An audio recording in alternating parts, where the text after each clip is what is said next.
तर साकी नाक्यामधल्या कालच्या घटनेनंतर सुद्धा मुंबई महानगरपालिकेचे डोळे काही उघडलेले दिसत नाहीयेत। अंधेरी पश्चिम इथल्या आझाद नगर मेट्रो स्थानक परिसरामध्ये वीरा देसाई रोडवरील गटाराची अनेक झाकणं ही तुटलेल्या अवस्थेत आहेत। साम टीव्हीच्या रियालिटी चेकमध्ये हे धक्कादायक वास्तव समोर आलंय आणि आता याच मुद्द्यावरून मनसे आक्रमक झाले। तुटलेली सर्व झाकणं ही पुढच्या 24 तासात बसवा, अन्यथा जबाबदार असणाऱ्या अधिकाऱ्याला त्या गटारात उभा केला जाईल असा इशारा मनसेनं दिलाय। आपण थेट जाऊयात अंधेरी परिसरामध्ये। त्यासाठी आमचे प्रतिनिधी संजय गड्डे हे तिथे उपस्थित आहेत, त्यांच्याकडून आपण अधिक माहिती जाणून घेऊया।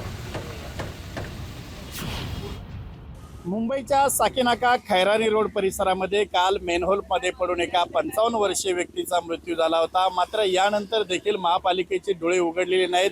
मी सध्या अंधेरी पश्चिमेकडील वीरा देसाई रोड परिसरामध्ये उभा आहे। आपण जर पाहिलं तर आझाद नगर मेट्रो स्थानकानंतर जो रस्ता सुरू होतो या रस्त्यावरील संपूर्ण मेनहोल जे आहेत, झाकणं जे आहेत, गटाराची झाकणं ती देखील तुटलेल्या अवस्थेत आपण जर पाहिलं तर या ठिकाणी जे झाकण बसवण्यात आलेलं त्या ठिकाणी पाहते अगदी झाकण तुटलेल्या अवस्थेमध्ये आहे।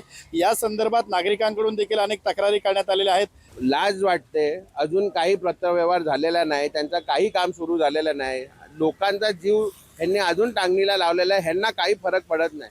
हे ह्यांच्या कामामध्ये आणि सेटलमेंटमध्येच बिझी आहेत सगळे BMC वाले। एखाद्या माणसाची मेल्यानंतर किंमत फक्त 10 लाख रुपये, आज माणसाच्या जीवाची किंमत नाही। एखादा माणूस, वयस्कर माणूस पडला, फसला, हातपाय तुटले किंवा मेला, परत काय आज 10 लाखासाठी माणसांनी जीव द्यायचा का? मग कॅमेरा पर्सन महेंद्र समी, संजय गडदे, साम टीव्ही न्यूज, मुंबई।